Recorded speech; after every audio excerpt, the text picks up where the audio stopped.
Hi, everyone. Welcome to the Pellissippi State Dual Enrollment Orientation webinar. We are so glad you're here.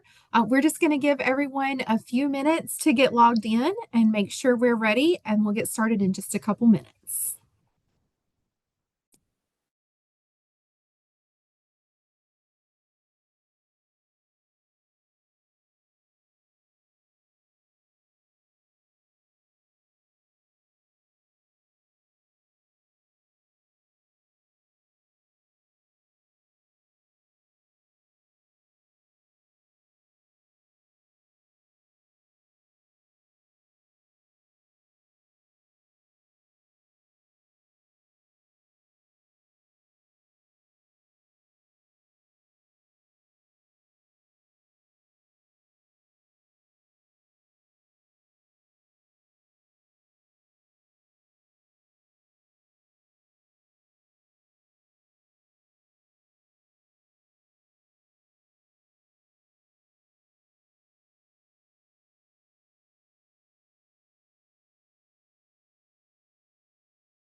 All right. Hello and welcome to the Pellissippi State Dual Enrollment Orientation webinar. And thank you for being here. My name is Rebecca McPherson, and I'm the Dual Enrollment Specialist at the Blount County campus of Pellissippi State. I'm joined today by my colleagues Spencer Joy and Carmen Teets. This session is focused on supporting currently registered dual enrollment students. Today, we're going to review essential steps, some expectations, and tools for success. This presentation will be recorded, and the recording will be updated to the Pellissippi State website as well as emailed to dual enrollment students. We're also live streaming this on YouTube tonight, and it is also available on Zoom tonight, but it'll be uploaded to our website later in the week. This session is again for currently registered dual enrollment students, but if you're not registered yet, don't worry. We're glad that you're here, and there'll be information for you tonight as well, so just stick with us. If you have any questions during the presentation, we invite you to share them in the question and answer box at the bottom of the screen, and we'll do our best to answer those this evening. So for now, we're going to go ahead and get started, and I'll give it over to my colleague, Spencer Joy. Good evening, folks. Thank you all for joining us. I'm going to start out with students who actually aren't registered, and we already got a question. Some of the questions we may answer during the session, most of them we may save till the end, but this person immediately asked a question and said, "My son is not registered yet. What do we need to do?" Okay, so that is going to be to complete the steps listed on the dual enrollment website. And there also could be students. I'm gonna move to that and show folks in just a minute.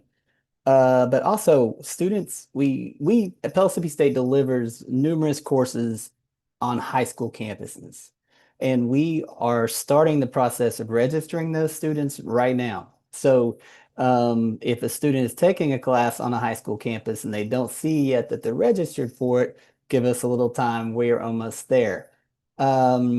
And if folks who are needing to connect with us have questions, that is all available here on the dual enrollment website. I'm going to do a Google search for dual enrollment Pellissippi. I'm going to go to the Pellissippi State website.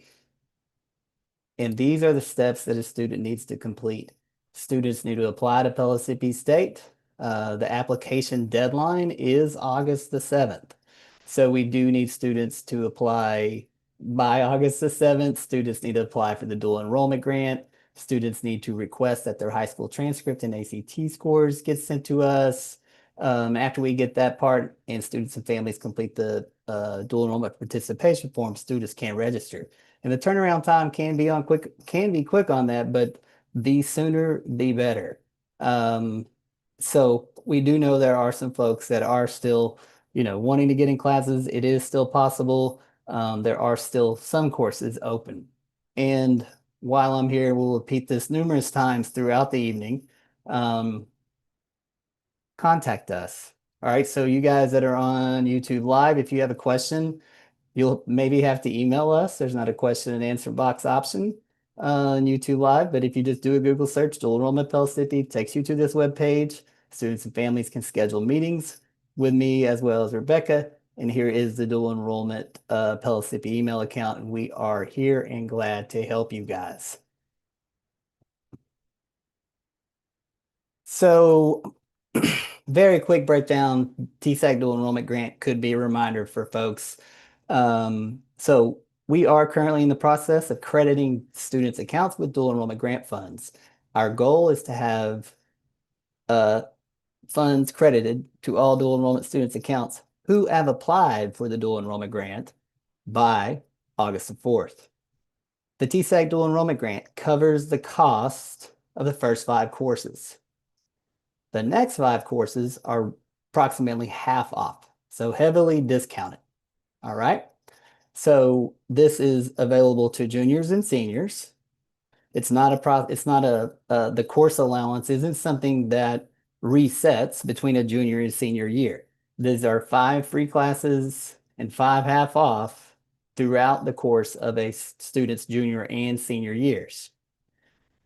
I would recommend to every single person who views this recording that they actually log into their TSAC student portal to make 100% sure that they have applied for the dual enrollment grant for the 2026-2027 year, and that they have Pellissippi State selected as their college or university. And I have an example of that I will show shortly. And once students begin taking classes as a college student, whether it be at Pellissippi State or other college as a dual enrollment student, they are required to maintain a college GPA of a 2.0 or lower. Or higher, excuse me. If a student's GPA drops below a 2.0, they have lost their eligibility for the dual enrollment grant, and it's not something that can be earned back while they're in high school. This only applies to the dual enrollment grant. If a student were to lose their eligibility, this has nothing to do with Tennessee Promise or future scholarships or grants. So my charge for folks to log in to their TSAC student portal and check and see if they've applied for the dual enrollment grant. If a student has, this is exactly what it would look like.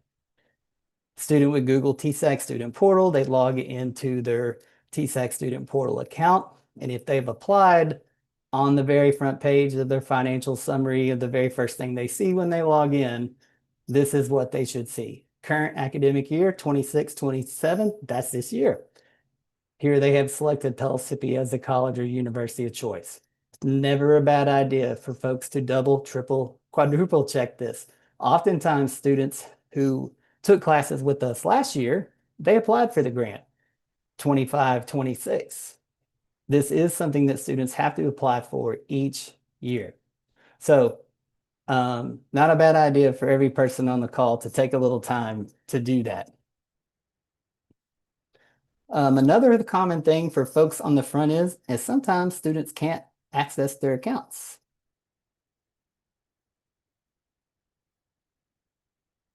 I think you're on mute, Connie. Yep. If you're having problems accessing your My Pellissippi account and your Pellissippi email, the IT help desk is here to help you.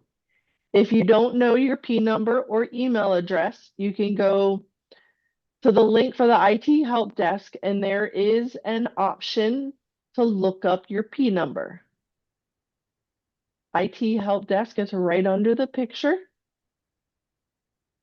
So this landing page is critically important for all of our students. It's not actually necessarily called a landing page, but that's what we're going to call it, My Pellissippi landing page. And here, students are going to be, first off, if they can't access their account or need to look up their username and password, just like Carmen said. The link is right here. Do a Google search for My Pellissippi. This is where you will get to. Other things, My Pellissippi, Brightspace, Webmail, we will be discussing those further. But if a student is having trouble accessing their account, these are the resources for where they can get started. Go ahead and click on the IT help Oh, desk link. yes. Yes. Let me show you all how this would work. Now, it actually won't work for mine, but if the student's looking it up, they're going to click on this first thing and they're going to enter in. If the student has applied to Pellissippi, they're going to enter in their information. I've been a Pellissippian for so long, I don't think it works for mine. But their last four, their social or date of birth, they're going to select search. And then And the then, next thing that comes up, it's going to show you the email address. It's going to give you their P number. And if the account hasn't been set up, it's also going to give you the default password. And you'll be able to use that default password to log in. If you're having problems with resetting your password or the multi-factor authentication, then you can call the IT help desk, and the phone number was right there, 865-694-6537.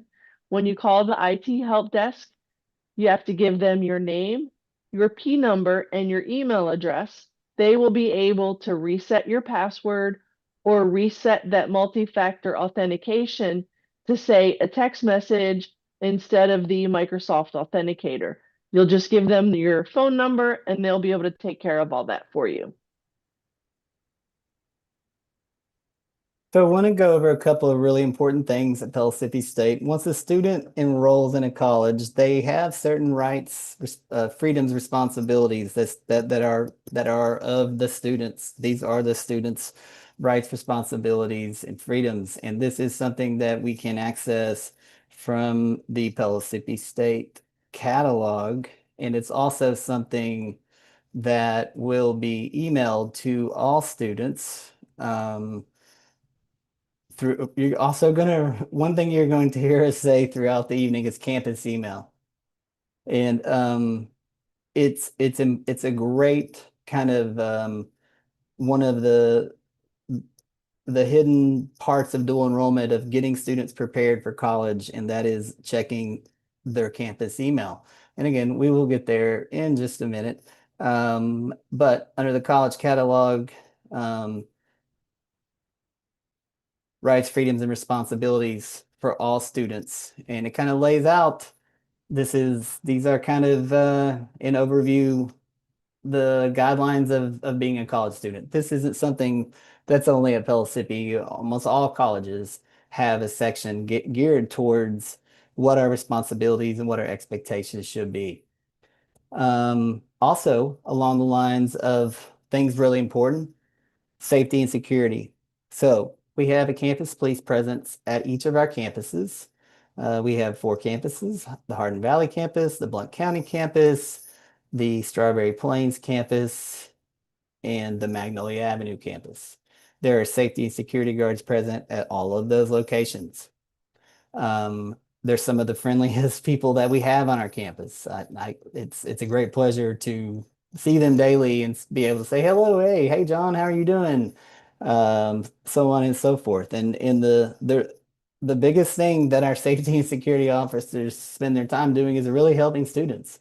Hey, could you show me where this class is? Hey, could you tell me where the library is? Hey, my car battery's dead. Could you help me jump my car battery off? It's really basic, practical things like that, and they are here not only to protect us, but to also help and serve us. And you will see and feel and see them on campus. And if there is a question or concern, they are there for us.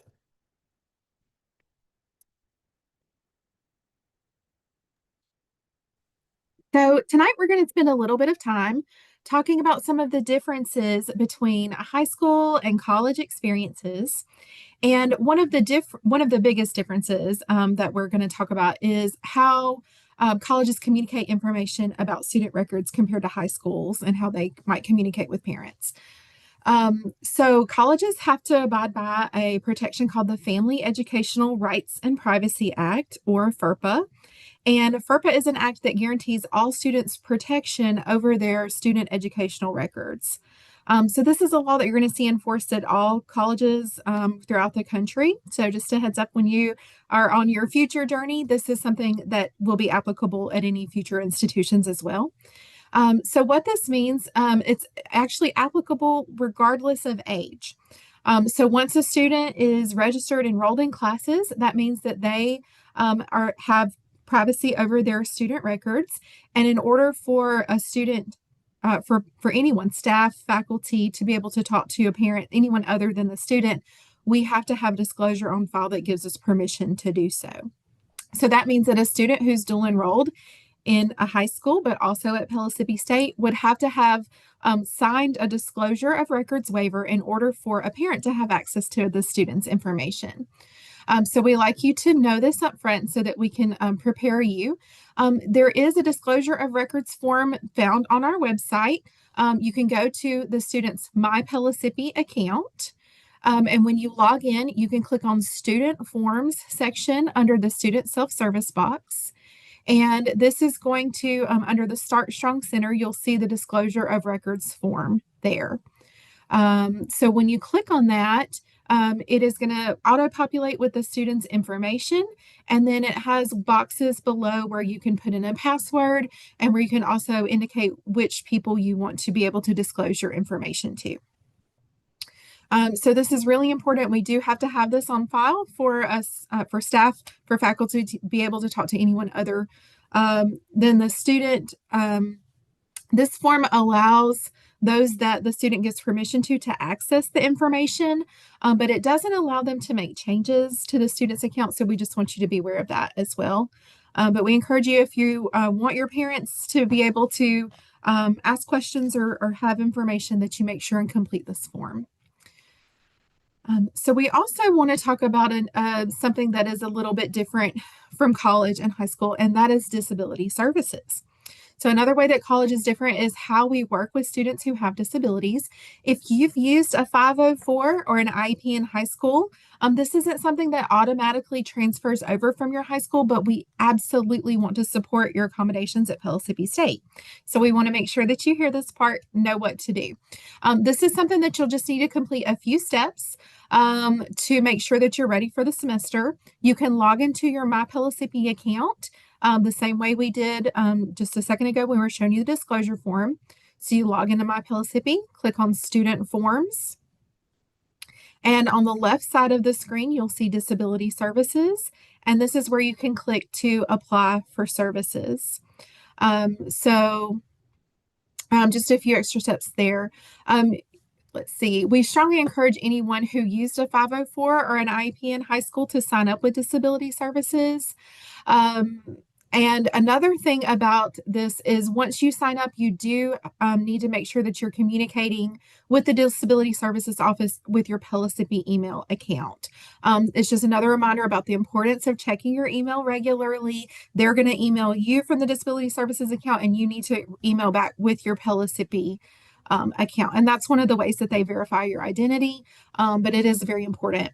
The Disability Services Office also has to abide by that FERPA guideline. So please make sure that you have signed the disclosure of records if you'd like your parent to be able to talk with the Disability Services Office. One more thing about disability services, this is great to go and apply here, but on our main website, you can also go to support disability services, and there's a lot of information there about the process and kind of what to expect. So, sorry, Spencer, I'll let you catch up. I surprised him with that one. But yes, support disability services. Their website is great, and it talks about different kind of accommodations that students may have access to depending on their accommodation plan. And it also has kind of guidelines of how to prepare, what information you might need. So I find that really helpful. All right. I'd like to also talk with you about a few other ways that college is different from high school. Spencer, did you have anything that you wanted to add about disability services? Awesome. So wanted to start by talking about some academic expectations. So first, we want to make sure that all dual enrollment students know that you do, as a Pellissippi student, you are expected to follow Pellissippi's academic calendar. Now, there's a few ways that you can access this academic calendar. I disappeared. We have them printed. Printed versions are all over every campus, so you can go by, make sure on the first day of classes or even before that, that you pick up a copy of the of the academic calendar. You can also access this on our website by going to Academics College Catalog and then on the right-hand side, clicking on Academic Calendar. It's a really good resource. It has important dates of things like the 100% refund deadline, which is the day before classes start, August 18th. Classes begin August 19th. We have different, add and drop deadlines if something were to happen in some of your classes. Most importantly, it's got our fall break. That's a fun thing to look at on the academic calendar. That's going to be October 5th through 11th this year. It has our Thanksgiving dates. It has our final exam dates. So you do want to have a copy of the academic calendar. Make sure you know. A big important part of that is if you are scheduled, like you're in high school, you're following your high school schedule, but you're taking dual enrollment classes. If you're on fall break in high school and you are registered for Pellissippi classes and Pellissippi is not on fall break that week, or we're not out for that day, we're not out for that snow day, whatever the situation is, you are still expected to attend your Pellissippi classes. So if Pellissippi is in session, regardless of your high school schedule, you are expected to attend your Pellissippi classes. Moving on to talking about some other academic expectations. So talking about homework. When you register for a college class that first day, when you start classes, especially as you're moving throughout the semester, if your instructors have assigned work, if they've assigned a reading to do, something like that, they do expect that that's done before class. That's sometimes a little different than high school. You're not going to get a lot of time in class to do readings or work on assignments.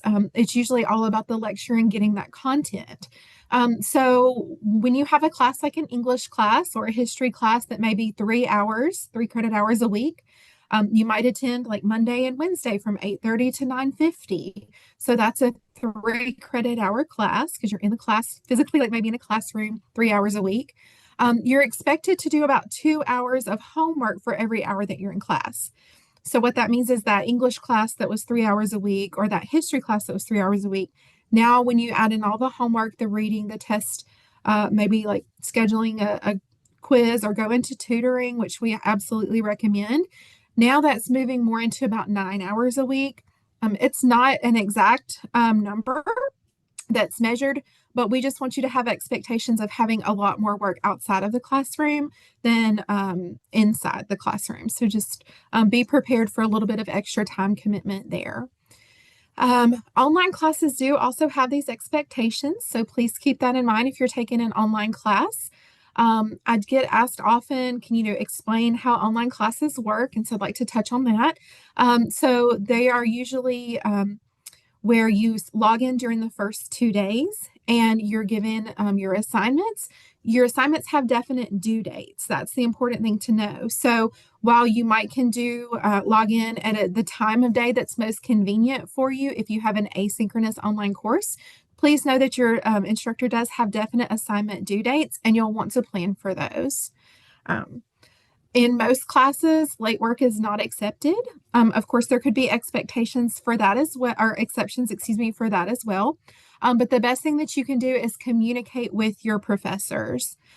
So if you are going to have a problem, if you have questions, these are real people who are here to help you through the process. So make sure you're communicating with them about anything that's going on.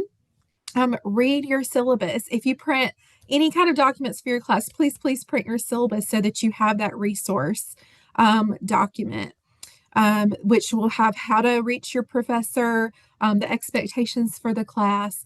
So that syllabus is vital to your success. So please look for that first day, first thing. The best thing, again, make sure that you make every effort to attend every class and communicate if you are going to have any issues with that. But class attendance, even in our online classes, like participation is vital for your success. So please make sure and give that your all.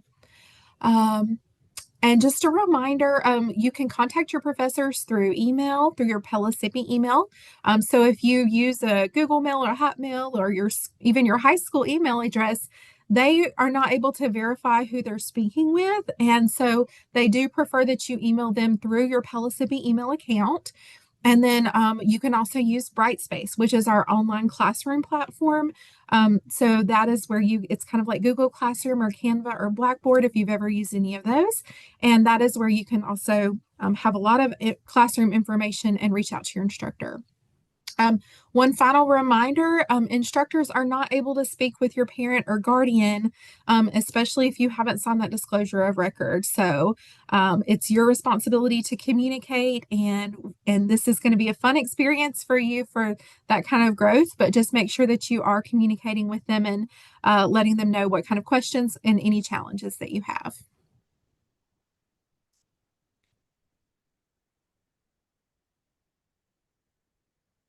When it comes to grades, your college grades are not given a numerical grade like your final grade in high school English could be an 89. Your grade for a college level English class is only going to be an A, B, C, D, or in extreme cases, an F if you fail the class. Your final grades will not be any sort of numbers, just letters. Midterm grades and final grades, you can see those in My Pellissippi. Those will not be in Brightspace where your class is. Midterm grades will be posted by October 12th and final grades by December 11th. So I'm going to take a minute and show you guys how I think one thing that Pellissippi could improve on in terms of communication is how to access our midterm grades. So as Carmen said, midterm grades will be recorded by October the 12th, and students can access those in My Pellissippi.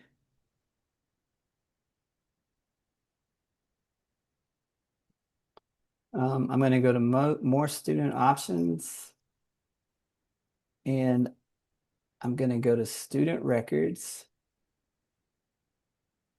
and I'm going to select, well, you could select final and midterm grades, new system, or final grades, old system. That's still there. A student would select the term. Now, no grade. So I'm registered for 2 courses, but midterm grades the semester hasn't started yet. But by October 12th, I could log in there and I can go back to that again and show you guys because that's also where final grades are recorded. Okay. So My Pellissippi, more student options, student records, final grades, and then again, I'm registered for courses, but no final grades yet. But this is where students will see their actual midterms and their actual final grades.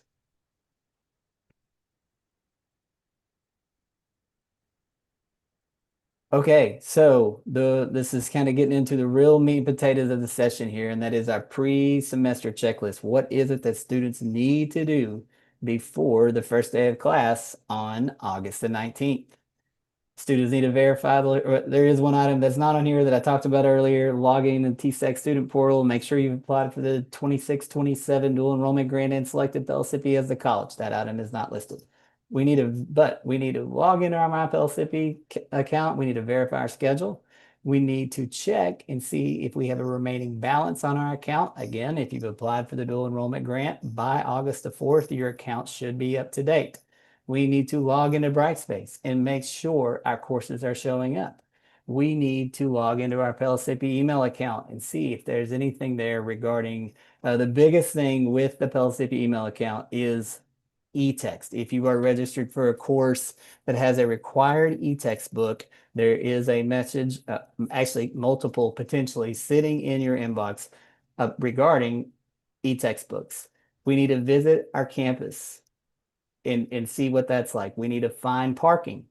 We need to physically get out of the car and go find what rooms our classes are in. As a drive run, we need to do that before the 19th. It's the only time in my life where I tell students to actually get lost. We need to come to campus and feel what it's like to try to find our classrooms. Okay, our campuses are open any day of the week, and we'll talk more about that when students and families are more than welcome to come. Okay, so students with a balance on their account, it must be paid by August 11th. All right, that is the actual payment deadline. If you've taken, if you're taking a class with an e-textbook charge, or for some reason you're on the call and you've taken more than 5 classes and there's a tuition balance on your account, it has to be paid by August the 11th. So I have an example here of a dual enrollment student's account currently right now. All right. This student is registered for 2 courses. All right. And the things that are the dual enrollment grant is going to cover the cost of this. This student has applied for the dual enrollment grant. I know that because I checked before. The dual enrollment grant is going to cover these costs. And this e-text charge, I don't even remember which course it was. This is going to be the only thing that a student or family would be paying. So if you're logging your accounts and you see this and you are thinking, holy smokes, no, again, accounts should be up to date if you've applied for the grant by August the 4th, and then students could log in anytime after August 4th to pay any remaining charge. And I'm going to show us what that looks like in my account now. Now, this isn't the best representation because it's going to have all kinds of other stuff on there. Let me clear some of this out here. So I'm registered for a couple courses, and I'm going to log in, and I'm going to select on the piggy bank. Well, actually, before I should have done this. The alert box in MyPelicippi. That is critically helpful, critically important, and is something we should definitely take advantage of viewing and seeing here. So immediately in my alert box, it says I've registered for courses where there is a textbook that comes in electronic format. View specific courses, charges, and opt-out options here. It's also telling me I need to confirm my attendance. Okay, so I'm going to click on this piggy bank, account balance and confirmation. I'm going to log in. And I'm going to see now again, students are only going to have e-text charges tonight. Dual enrollment students are not charged all these other fees, but I'll say, yes, I want to attend, but I cannot. It's going to take me to a payment site because I do owe money for a textbook, like 43 if I were a dual enrollment student. I have to pay this, okay? And what I said we all suggest is wait until your account's up to date. So when you log in, all you see is the 43.75 or whatever the e-textbook charge may be. And then we will select yes, we're going to attend. And it's going to take us to a confirmation page where we can enter a credit or debit card to pay for that e-textbook, okay? Not this 1372. So then the student will select make a payment, they'll pay for their e-textbook, and then their attendance will be confirmed. If a student has applied for the dual enrollment grant and they don't have an e-textbook charge, then the attendance is automatically confirmed. That only applies to dual enrollment students, but there isn't an action like right here. It says you need to confirm your attendance, but a student cannot confirm their attendance until their balance is 0, and their balance likely cannot be 0 until we credit the account for the dual enrollment grant, and then until that student or family pays any outstanding charge. So this is an example of the email that I received for the course that I'm enrolled in that has an e-textbook charge. I received it yesterday.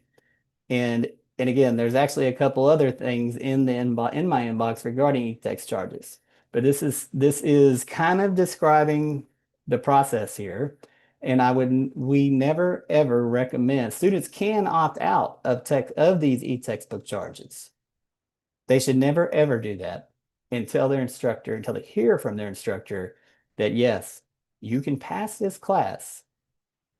If you opt out of the class, there is still, these are the resources, this is the way where students could pass with opting out. I would never opt out anytime just automatically. Students do have until September the 1st to opt out. And there is instructions, again, in each student's email who has an e-text of what to do with that.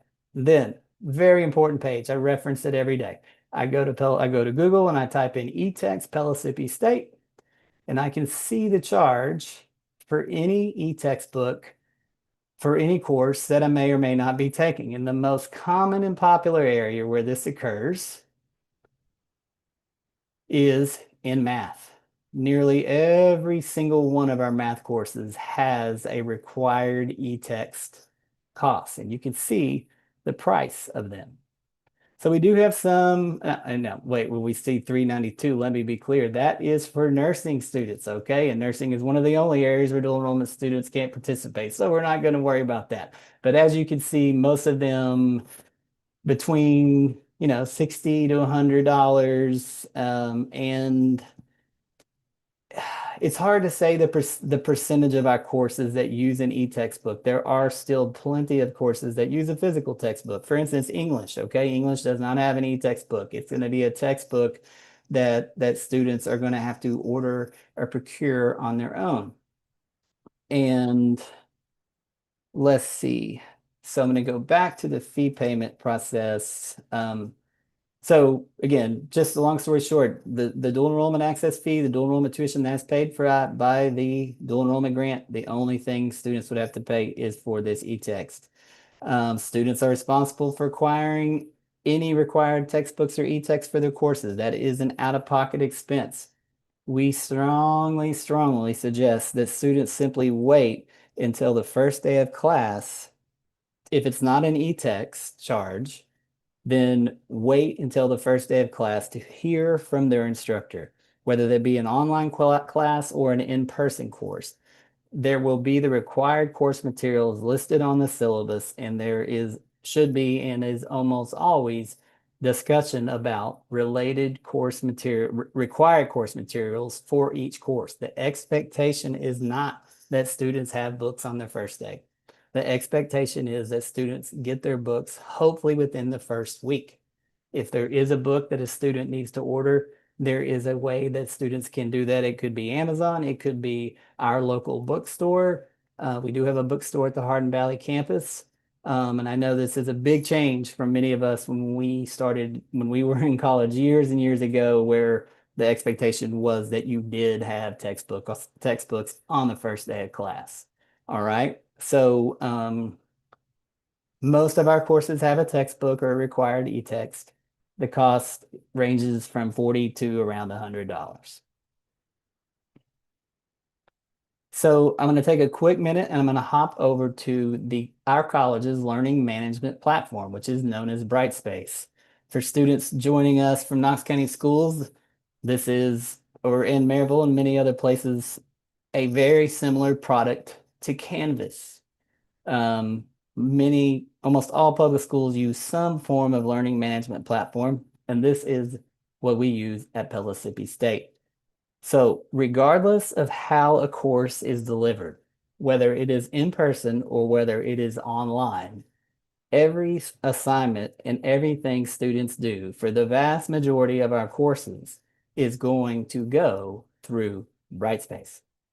So if a student is not using Brightspace for their course, even if it is in person, they are going to struggle. It is a required part of college in our current era, and it's kind of been like that for a while. And there isn't like a direct orientation for this, but there is something that we have, okay? So I'm going to log into my Brightspace here and go back to the My Pellissippi page. I just Googled My Pellissippi to get there. And I'm registered this is my business course. This is my anthropology course.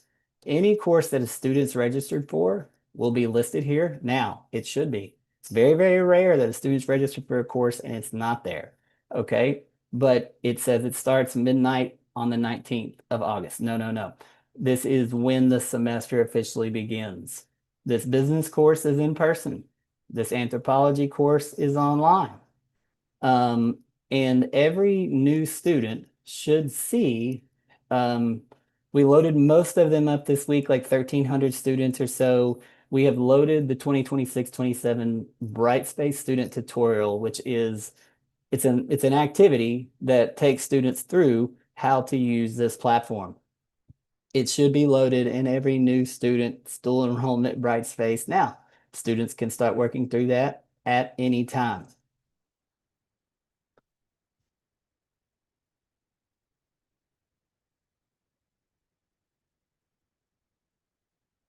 Alrighty, on to parking. Now that you've decided to come to campus and find your classroom, there is no parking permit needed to park at Pellissippi. However, you have to make sure that you only park in open parking. Those signs are right there on the screen.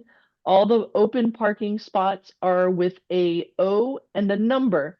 The faculty and staff parking lots do require a faculty or staff permit, and those are labeled with yellow signs with F and a number.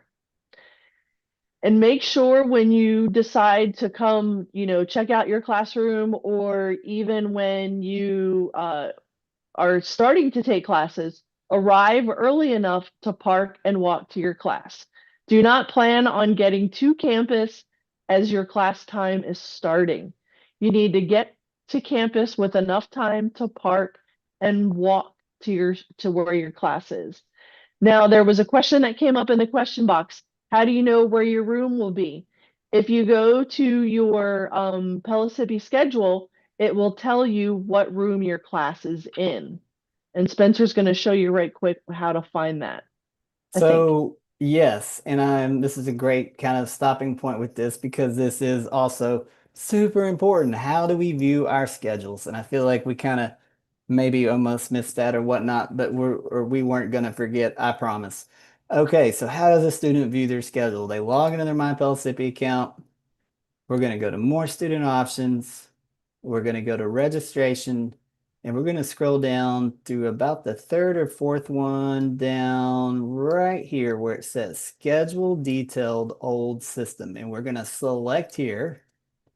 We're going to select the term and it's going to, so here's my schedule. I'm registered for 2 courses. I'm registered for cultural anthropology. It is online. And Rebecca, were you going to talk about this more later, or maybe we should just do it now? I don't know. So yeah, so almost all of our online courses are asynchronous, and they're never going to have a time and date. Like, it's going to say TBA. So that means students log in whenever they can to complete the work. There's weekly assignments, weekly modules. Here I am registered for an Intro to Business course at Strawberry Plains. It says where? Strawberry Plains. So this is something that is that we have we're one of the largest dual enrollment programs in the state. We have over 3,000 students a year enrolled, and it is amazing how few times students register for the wrong campus. However, it still does occur. So where is it? I mean, again, logging into a student schedule, getting to the detailed schedule, just as I showed you.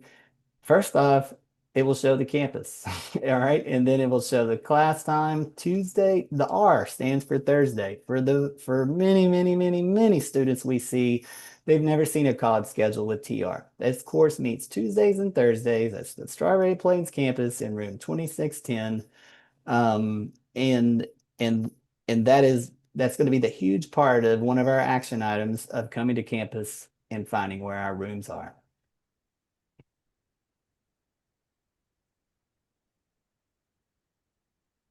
Alrighty, now that you've made it to campus and found where your class is going to be, it's time to go get your student ID.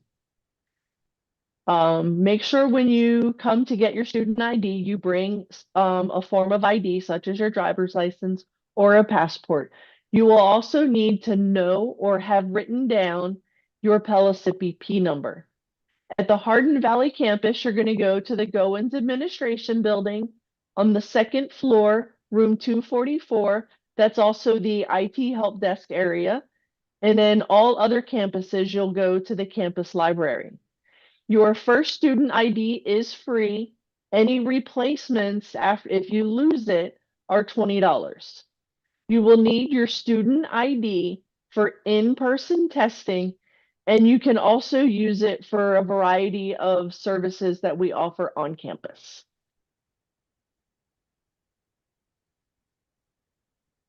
Awesome. So that's great. I love to have a student ID. I think it's a really good it's nice to just say like, hey, I belong to Mississippi State, just to have it in case you ever need to show it. But you do, talking about online classes and the testing center, just a reminder, sometimes when you're in an online class, it might require online proctoring for the test. And so a lot of students, their professors might require them to have that test in the testing center. It's not always, but they'll notify you if that is a requirement. But again, to take a test in the testing center, you do need that student ID. So that's just a little tip. I'll talk to you more about that, the testing center, in a little bit. But I want to spend some time making sure that you know about a lot of different campus resources that are here to help you. Mississippi State just really shines when it comes to student support and campus resources.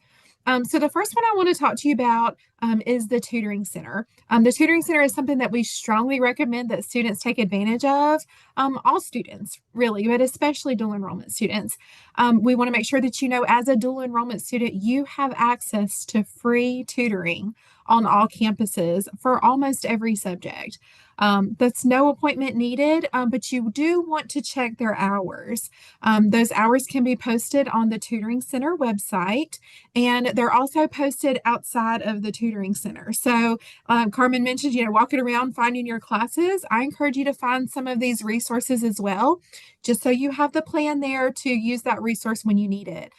Sometimes it might be like downtime between classes, or it could be that you want to come back to campus at a time that's convenient for you.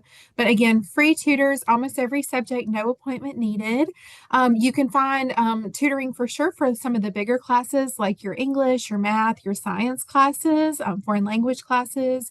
It's just a really good advantage to take a really good opportunity to take advantage of. So I highly recommend that. It's one of our most underutilized resources from all students. But students who visit the tutoring center generally perform better in the classroom. So we strongly encourage that. So a testing center, again, we have a testing center on every campus. This is a place that is a computer lab, but it also has desk space. So whether your instructor is requiring a written exam or a computerized exam, you can schedule testing in the testing center, especially for online courses if they require proctoring. So again, you'll need to have a photo, like the actual student ID, not just a photo ID. So you would want to, if you know that you're going to have to take a test in the testing center, please make sure and get that student ID ahead of time so that you're prepared and you're not trying to do all of that during your testing window. Generally, when you do have a test in the testing center, your instructor will give you a window. They'll say you need to schedule the exam between this date and that date. And so please be sure to check your campus's testing center hours. Some stay open in the morning, some have 1 or 2 days that they're open in the evening, and some have much more flexible hours. So just make sure that you're aware of the testing center hours as it relates to your schedule. We have so many resources to support students. Just to name a few others, our campus library, our student rec centers, our student clubs. We encourage dual enrollment students to take advantage of all of these opportunities. The library, of course, they have academic books and personal, reading books for your enjoyment, but they also have technology resources that you can check out. So you can borrow things for a week, you can borrow them for the semester. Those are things like calculators. So if you have a math class and the calculator that's required is an expense and that's you just need it for that one class, you can see if the library has one that you can borrow. If your laptop goes kaput and you have a big thing coming up, go check with the library. They have a lot of resources that you can borrow there.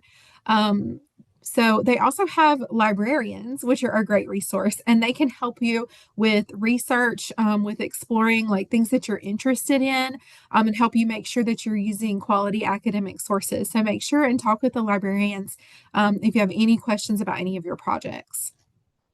We have student recreation centers. So we have individual fitness centers on each campus, and those are really fun places to go and hang out. We've just got some different machines and things that students can use.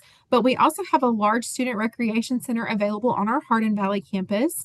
And at all of our fitness centers, students can work out. But at the SRC on the Hardin Valley campus, they can even take advantage of intramural sports.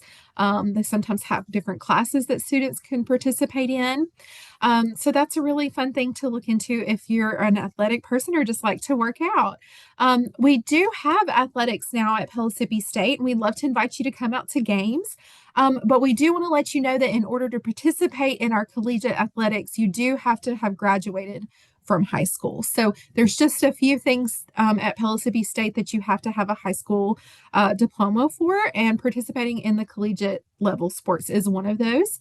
But you can absolutely come out and cheer on our Panthers at all kind of games. We'd love to see you. We've got a great sports situation going on. Another really great opportunity to look forward to after you graduate high school is our study abroad opportunities. So definitely look into those for your future things at Pellissippi State, but you would have to graduate in order to participate in those activities. So let's see. Student clubs. So we have clubs on all campuses, including the Hardin Valley, but also other campuses in the Knoxville area. There are all kinds of clubs, from hiking, gaming clubs, cycling. There's really something for everyone. There's a list that you can find on our website. And so you can, kind of browse through. It'll have contact information for the leaders of the club. We have a, film club, all different kind of ways. There's student government, and just lots of different ways that you can become involved. And we absolutely encourage dual enrollment students to get involved on campus and start leaving your mark. So that's awesome. And then finally, just want to point out one more, sorry, Spencer. And that is one of your best resources is actually your high school counselor. So if you are a homeschool student, feel free to reach out to us at any time. Spencer showed you that appointment link on our homepage where you can reach out to us. But if you're in high school, you have a question come up about dual enrollment, it's very possible that your high school counselor already knows the answer to that. So please feel free to reach out to them. Let them know if you run into any challenges. Let them know if you want to take classes again in the future. They are our partners, and we work very closely with them. So just know that they are a great resource for you as a dual enrollment student. All right, so want to just talk again about some important dates for fall of 2026. As a reminder, you can get a printout of a lot of these dates by picking up an academic calendar on campus. But some of these, there's a 100% refund deadline. So that's if you get into this and you say, you know what, I don't want to do it. I don't want to be charged for this. I want to wait. We hope that doesn't happen, but if it does, you need to take care of that by August 18th. That's the day before classes begin. Our fall classes begin on August 19th. And so if you have a Monday or a Wednesday class, you'll need to report to that class on Wednesday, August 19th. Online classes, you'll need to sign in to your classes starting on August 19th. If you have a Thursday class, Tuesday, Thursday class, of course, you would just start that on Thursday, the 20th. But you could absolutely log into your Brightspace account, even if your class starts on Thursday, and just see if there's any information that your instructor has posted. We can change schedules, but we have a limited time. So if you get into a class and you realize this is not what you wanted, please reach out urgently to your high school counselor or to Spencer. You can, or myself, you can email dualenrollment@pstcc.edu, but classes we need changes as soon as possible in the semester. We encourage you to get those in by August 21st. Fall break will be October 5th through 11th. Midterms are going to be available by October 12th, and Spencer showed us earlier how to access those. We have Thanksgiving break November 25th through 27th, and then classes end by December 5th. Now, this is our regular classes, like when you're going Monday, Wednesday, or Tuesday, Thursday. You will still have final exams the week of December 7th through 10th. There's a separate final exam schedule for that. You can communicate with your instructor, and that's going to be posted everywhere as well. So just make sure you know when your final exam is, and you'll do those during the week of September 7th through 10th. Final grades are posted and shared, posted by December 11th, and then shared out with your high school counselor shortly after. So just know that you will have your final grades probably before your traditional schedule or semester ends at your high school. And then we do have some important dates coming for spring. So we will start registering for spring classes. So if you wanted to take a class January through May, we start registering for those classes October 20th. And we really encourage you to be ready to go, ready to register in October, November. Priority registration, if we would love to try to get you completed and finalized everything registered the way you want it before Thanksgiving break. So it's a short window that we try to work in. That's not a firm deadline, but it really is to get the best schedule, to get the most options for your classes. That's a goal. And then the first day of classes for spring will be January 19th of 2027.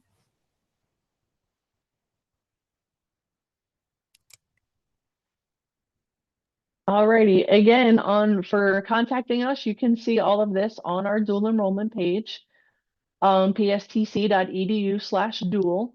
You can schedule a meeting with Rebecca or Spencer. You can schedule that for an in-person, by phone, or even a virtual through Zoom. You can also call the office, 865-694-6400.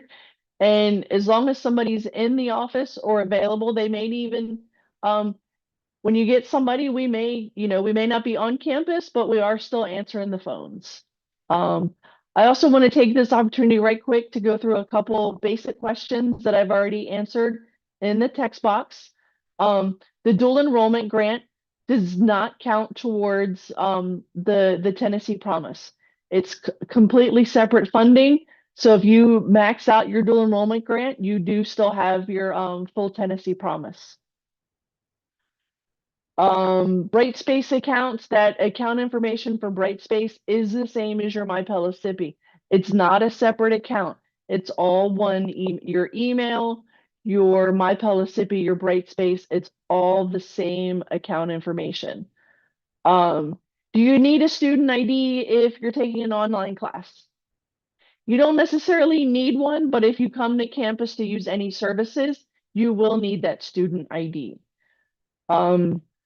Your syllabus is found on Brightspace, and that's where you'll find the information for your syllabus, your textbooks, any other that required information is listed on the Brightspace. Okay, so we've got a hodgepodge of payment e-text questions that we can answer, I think, all in maybe a paragraph or so, but we're gonna get through here. Okay. So any technically I'm kind of going to talk out both sides of my mouth here, but technically any balance a student has to be paid by August 11th. But students can actually opt out of textbooks, e-textbooks until September the 1st. So a student's schedule cannot be confirmed. However, their schedule will not be dropped if they do not pay for an e-text by August the 11th. Okay? So if a student only has an e-textbook charge on their account, they can access the e-text for their course throughout the entire course of the semester, even if they haven't paid for it. We are not advocating for that. Sometimes people just forget. Okay. So if a student has an e-text charge on their account and they don't pay it, they can still access the book, but they cannot register for courses for the spring semester or get their transcript or grades sent to another college. So it is something that eventually has to be paid, but it does not have to be paid by the August 11th payment deadline. So I think that answers a few of those. And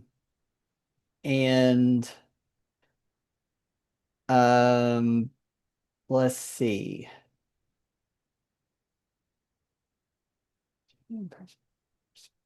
I could clarify one, Spencer. Go for So it, please. there were some questions about the high school, like following the high school schedule versus the Pellissippi schedule. So if you have classes that meet in person or online, so you're taking classes in person at a Pellissippi State campus or online, then you're going to follow Pellissippi's schedule. If you have a class that only meets at your high school, So the class is taught, at your high school physically on the same campus as your high school classes, then it would follow your high school's calendar. But if you are coming to Pellissippi State, or if it's an online course, then you need to make sure to follow the Pellissippi State academic calendar.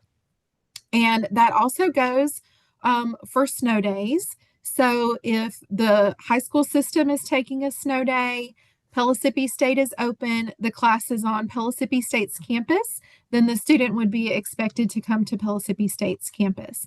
Now, the way that you can find out how to see if we are open or closed, that information is posted on our website. So if we are getting in, at risk of weather, inclement weather, something like that, we do have an inclement weather scale. So like green will show that we're open. Yellow means like we are watching this closely. Just, bring your homework home with you, have your materials with you, and then we'll put out a notice if we actually close for snow as soon as we get that information. So if your student is concerned about it, they can monitor our website. And if they've signed up for our text message early alert system, our warning system, they will also get those text messages. And I do have some bad news for us on the call. I know we're running a little bit long. That's actually not the bad news. The bad news is snow days are pretty much a thing of the past, guys. If somebody is closed for snow, especially if it's extended days, it's going to be the responsibility is that the course will move to bright space only. If you're taking an in-person class, we're closed for snow for 3 or 4 days. There's going to be assignments in bright space that you're going to have to complete. So, yes, our physical buildings definitely close for snow, as does Knox County Schools. And if you are in so Knox County Schools could be closed, Blount County Schools could be closed, but we're still open. Bright space, bright space, bright space. If you're unable to get to campus, we're not telling students to push safety here. But the thing is, in the year 2026, a lot of the world continues on, and it's possible that if we're closed for a week and you've been sledding and just having the time of your life, that you could unfortunately miss some assignments. I love this question here. My Brightspace account will not let me open my fall classes so I can see my syllabus. That is an amazing sign of a great student asking such a great question, and all of us on the call wish so badly that you could see your syllabus early. As it turns out, you are unable to see the actual course syllabus for your course until midnight on the 19th. Please don't stay up till midnight on the 19th. But anytime on the 19th, you'll be able to log in and see it. Let's see if there's maybe one or two more. So, Tennessee dual enrollment students are not eligible for Tennessee Promise because in order to qualify for Tennessee Promise, you have to have graduated high school.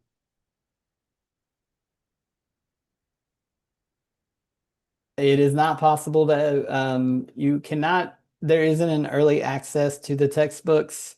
That would be nifty as well. But unfortunately, but if you're going to take the class and you're going to need it, go ahead and pay for it once your grant's up to date, and you'll be all set to go. Yeah. There's another one about how does a student get their account logon information? Can you bring back up the IT Help Desk website? Yes, I'll probably let that be maybe the last thing I do, but I want to Okay. answer this other one. And for you guys who have submitted questions that we haven't answered, we will do our best to hopefully get back with you. So do we need to meet in person for a course if we are taking the course online? Okay. The answer is for the vast majority of our online courses, they are done through an asynchronous format, which means that there is never a meeting time or day for when you'd have to ever be logged in to a platform or any sorts. But so you would, if it's a math class, you'd have to come to campus for your test. That is across the board for the math department. But other than that, there are very few other instances where a student taking an online class ever has to come to campus for anything. That is never an expectation. You do have weekly modules. You cannot work from behind. I think that's been said before. There is no late work. You have to stay on top of it, but there should not be a time where you would be required to come to campus. But by golly, the free tutoring center is available and it works as an excellent supplement for folks who may be struggling in an online class. Yes, absolutely. Now we do have a small percentage of classes that are online, but they're what we call virtual courses. So these online courses, if you look at your schedule and your online class has a time listed, it should also say in the notes that this is a virtual call that meets on Zoom. So in that case, you would be expected to, you'll get information about how to sign in. These are, again, very few classes, but we do have a few dual enrollment students signed in or signed up for Zoom classes. And so just like we were all here today, signed in at the time, you would sign into your class and you would, have that class at the class time assigned to it for the Zoom meeting. So it would very clearly say on your schedule if you are supposed to have a live class session for your online course. And with that, guys, oh yeah, I was going to show what was that again, very important. If you cannot access your account, you need to go to, this is one of the questions, how to My Pellissippi, Brightspace, your Pellissippi email account. That's all the same username and password. And this IT help desk to look up your P number and username is critical if you've gone this far and this is the last thing or something that you need. So it definitely does not hurt to remind folks in terms of how to get back to that. And I think with that, we are probably going to end the session. Again, thank you all for attending. Thank you all for some great questions. We wish each and every one of you the best of luck this semester and let us know that we want to let you know we are here for you. Please reach out to us if we can help you in any other way.